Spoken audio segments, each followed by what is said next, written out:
नमस्कार बच्चों। आज हम लोग क्लास 7 की हिंदी की दूसरी बुक बाल महाभारत के 21वें पाठ अज्ञातवास का अध्ययन करेंगे। इस वीडियो को देखने से पहले हम आपको एक बार फिर से बता दें कि यदि इस चैनल को अभी तक आपने सब्सक्राइब नहीं किया है तो चैनल को सब्सक्राइब अवश्य कर लें। वीडियो को अधिक से अधिक लाइक और शेयर करें, बेल आइकन दबा दें जिससे कि आपके वीडियो अपलोड होते ही आपके पास उसका नोटिफिकेशन पहुँच जाए। तो आइए अब हम देखते हैं इस 21वें पाठ जिसका नाम है अज्ञातवास। देखिए, आपने पढ़ा कि पांडव जो हैं वो किसी तरह से अपना 12 वर्ष का वनवास पूरा कर चुके हैं। अब उनका 13वां वर्ष जो एक वर्ष के लिए है वो अज्ञातवास के रूप में होगा। इसकी शर्त यह थी कि यदि पांडव कहाँ रह रहे हैं, कहाँ छुपे हुए हैं, यह बात दुर्योधन को यदि पता चल जाएगी तो वह फिर से उनको 12 वर्ष का वनवास और 1 वर्ष का अज्ञातवास झेलना पड़ेगा। इसी तरह से फिर यदि अगले अज्ञातवास में दुर्योधन पता लगा लेगा उनका तो फिर उनको 12 वर्ष का वनवास और 1 वर्ष का अज्ञातवास झेलना पड़ेगा। इसीलिए इस अज्ञातवास में सभी पांडव जो हैं, पांचों भाई और द्रौपदी अपना भेष बदल करके वो राजा विराट के यहाँ जा कर के चाकरी करने का सोचते हैं। और जब वो राजा विराट के यहाँ पहुँचते हैं तो राजा विराट ने उनके व्यक्तित्व को देख करके, उनके चेहरे और पहनावे आदि को देख करके उन्हें सोचा कि ये तो राजा बनने के योग्य हैं, राज्य करने के योग्य हैं। इसलिए उन्होंने उन्हें नौकर रखने पर विचार नहीं किया था, लेकिन उन लोगों के, पांडवों के बहुत आग्रह करने पर वो तैयार हो गए और उन्हें अपने यहाँ नौकरी पे सेवा में रख लिया। पांडव अपने अपने कामों के लिए, जिस काम में वे कुशल थे उसमें वे नियुक्त कर दिए गए। जैसे युधिष्ठिर का नाम कंक पड़ा और वो राजा विराट के दरबारी बन गए और राजा के साथ चौपड़ खेलकर उनका दिन बिताने लगे।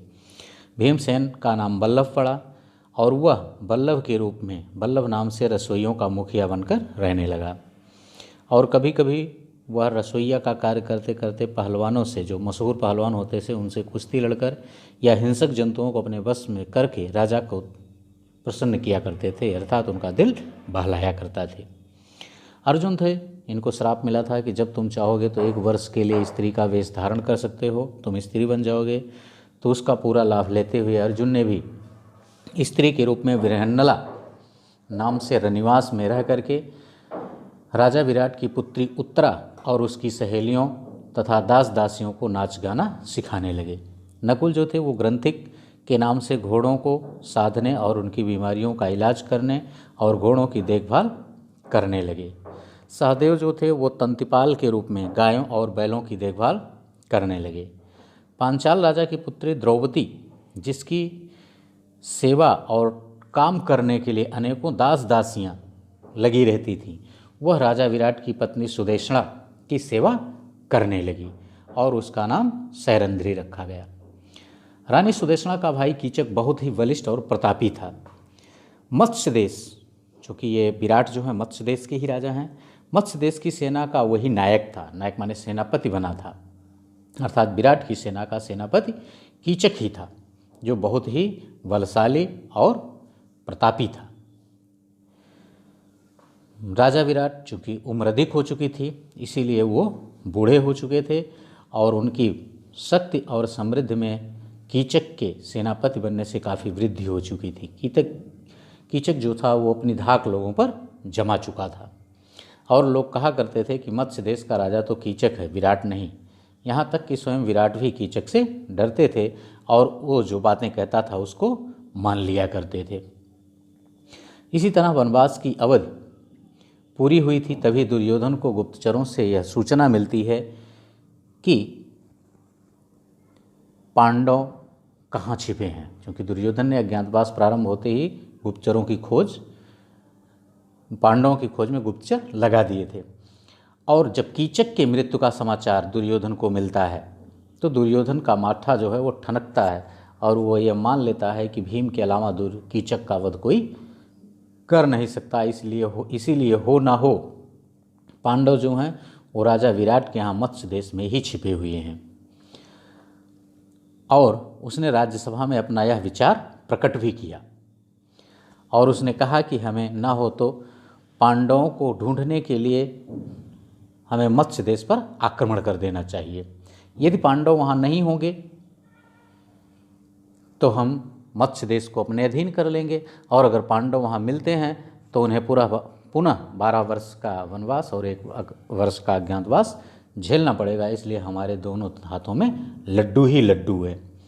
और इस तरह से उसकी बातों को सभी लोगों ने माना, और दुर्योधन की बात जब यह सुनी त्रिगर्त के राजा सुशर्मा ने, तो वो भी मत्स्य देश पर आक्रमण करने के लिए तैयार हो जाता है, क्योंकि कीचक ने सुशर्मा को भी बहुत परेशान किया था, इसलिए वह अपना पुराना वैर उससे लेना चाहता था। कर्ण ने सुशर्मा की बात का भी समर्थन किया, और सबकी राय से यह निश्चय किया गया कि विराट के राज्य पर सुशर्मा दक्षिण की दिशा से और कौरवों की सेना उत्तर दिशा से आक्रमण करेगी।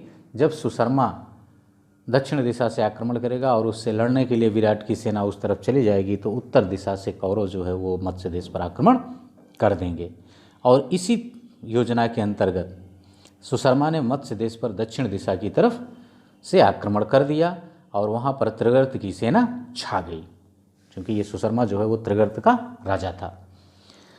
और जब यह समाचार विराट को मिला तो विराट ने दुख जाहिर किया और खेद व्यक्त किया। तो युधिष्ठिर ने कहा कि महाराज, हम लोग भी अस्त्र शस्त्र विद्या सीखे हुए हैं, इसलिए आपका जो रसोइया वल्लभ है, अश्वपाल ग्रंथिक और तंतिपाल अर्थात सहदेव जो है, ये सब भी एक कुशल योद्धा हैं। मैं कवच पहनकर रथारूढ़ होकर युद्ध क्षेत्र में जाऊंगा, आप भी उनको आज्ञा दें कि वो भी रथारूढ़ होकर मेरे साथ चलें। और इस तरह से अर्जुन को छोड़ करके अन्य चारों भाई रथारूढ़ होकर के और अपने शस्त्र से सुसज्जित होकर के रथ पर बैठकर युद्ध भूमि के लिए प्रस्थान करते हैं। यह सुनकर जब विराट बड़े प्रसन्न हुए और रथ तैयार किया गया चारों पांडवों के लिए, और वे सब निकल पड़े। और इस तरह से सुशर्मा से युद्ध करते हुए विराट बंदी बना लिए गए। जब विराट बंदी बना लिया सुशर्मा ने, तो दुर्योधन ने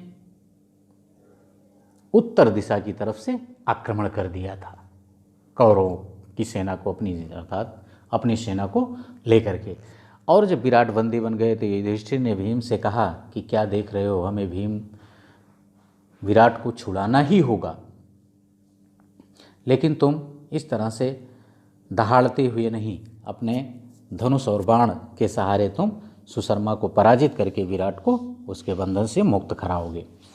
और इस तरह से भीम ने युद्ध करके सुशर्मा को बंदी बना लिया और राजा विराट को मुक्त कराया। जब यह बात नगरवासियों को पता चली तो उनके स्वागत के लिए आनंद मनाया गया, राजा विराट के स्वागत के लिए, और पूरे नगर को सजा दिया गया और नगरवासी बाहर चल पड़े राजा विराट का स्वागत करने के लिए। और जब इधर ये लोग खुशियां मना रहे थे अपने विजय की, उसी समय दुर्योधन तो उत्तर दिशा से आक्रमण कर देता है। राजकुमार उत्तर तो बिल्कुल डर गए थे कि कौरवों ने हमारे देश पर आक्रमण कर दिया है, यह सोचकर उत्तर जो था वो डर गया था। उत्तर जो है ये राजा विराट का पुत्र है, पुत्री का नाम उत्तरा और पुत्र का नाम उत्तर था। और उसने बृहन्नला से कहा, मुझे बचाओ इस संकट से, मैं तुम्हारा बड़ा उपकार मानूंगा। इस प्रकार राजकुमार उत्तर को भयभीत और घबराया हुआ जान करके बृहन्नला अर्थात अर्जुन ने उसे समझाते हुए कहा और उसका हौसला भी बढ़ाया कि राजकुमार घबराओ नहीं, तुम सिर्फ घोड़ों की रास माने होता लगाम या डोरी, लगाम संभालो। इतना कहकर अर्जुन ने उत्तर को सारथी के स्थान पर बैठा कर रास उसके हाथ में पकड़ा दी और राजकुमार ने रास पकड़ ली। आचार्य द्रोण यह सब दूर से देख रहे थे, उनको विश्वास हो रहा था कि यह अर्जुन ही है। उन्होंने यह बात इशारे से भीष्म को जता दी। यह चर्चा सुनकर दुर्योधन कर्ण से बोला, हमें इस बात से क्या मतलब कि यह औरत के वेश में कौन है, मान लें कि यह अर्जुन ही है, फिर भी हमारा तो उससे काम ही बनता है। शर्त के अनुसार उन्हें और 12 वर्ष का वनवास अब भुगतना ही होगा। अर्जुन ने कौरव सेना के सामने रथ लाकर खड़ा कर दिया और अपनी गांडीव संभाल ली। उस पर डोरी चढ़ाकर 3 बार जोर से टंकार की। कौरव सेना टंकार धुन से सचेत होने भी नहीं पाई थी कि अर्जुन ने खड़े होकर शंख की ध्वनि की, जिससे कौरव सेना थर्रा उठी, घबरा गई, डर गई। उसमें खलबली मच गई कि पांडव आ गए, अर्थात उनको ये पता चल गया था कि पांडव आ गए हैं। ओके बच्चों, बस इस वीडियो में इतना ही। अगले वीडियो में हम इसके अगले भाग का अध्ययन करेंगे, अर्थात पार्ट 22 का। लेकिन यदि इस चैनल को अभी तक आपने सब्सक्राइब नहीं किया है तो चैनल को सब्सक्राइब अवश्य कर लें। Okay, thank you.